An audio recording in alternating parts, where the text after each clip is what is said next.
ফেনী, নোয়াখালী, কুমিল্লা সহ দেশের কয়েকটি জেলায় স্মরণকালের ভয়াবহ বন্যা চলছে। ভারী বৃষ্টিপাত আর ত্রিপুরা রাজ্যের ডুমুর হাইড্রো ইলেকট্রিক প্রজেক্টের বাঁধ খুলে দেওয়ার কারণে পানি বেড়ে যাওয়ায় এসব জেলার হাজার হাজার মানুষ চরম বিপর্যয়ের মুখে পড়েছেন। ফেনী জেলার 3টি উপজেলা সবচেয়ে বেশি ক্ষতিগ্রস্ত। মানুষ পানিবন্দী হয়ে পড়েছেন, পরিবারের সাথে যোগাযোগ করতে পারছেন না।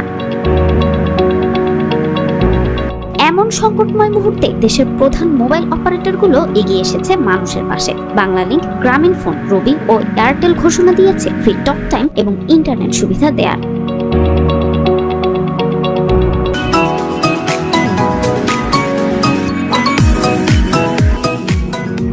গ্রামীণফোন তাদের ফেনী, নোয়াখালী, কুমিল্লা সহ 8টি বন্যা কবলিত জেলায় গ্রাহকদের জন্য দিচ্ছে 10 মিনিট ফ্রি টক টাইম এবং 500 MB ইন্টারনেট, যার মেয়াদ 3 দিন। এই সুবিধা পেতে গ্রাহকদের ডায়াল করতে হবে *121 *5050#।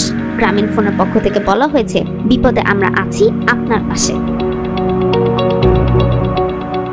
বাংলালিংকও পিছিয়ে নেই। ফেনী, নোয়াখালী ও কুমিল্লার গ্রাহকদের জন্য বাংলালিংক দিচ্ছে 10 মিনিট ফ্রি টক টাইম এবং 500 MB ইন্টারনেট। গ্রাহকরা এই সুবিধা পেতে ডায়াল করতে পারেন *121 *900*3#।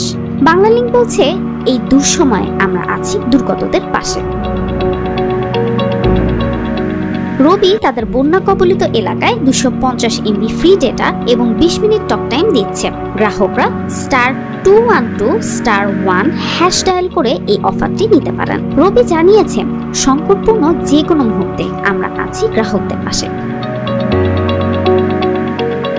এমন এক সংকটপূর্ণ সময় এই উদ্যোগগুলো মানুষের সাথে মানুষের যোগাযোগ সহজ করতে পারে, সাহায্য করতে পারে প্রিয়জনদের কাছে পৌঁছাতে। পরিস্থিতি যতই কঠিন হোক, সকলের পাশে থাকতেই এই পদক্ষেপ নিয়েছে মোবাইল অপারেটরগুলো। আশা করা যায় এই সুবিধাগুলো কিছুটা হলেও মানুষের দুর্ভোগ লাঘব করতে সহায়ক হবে।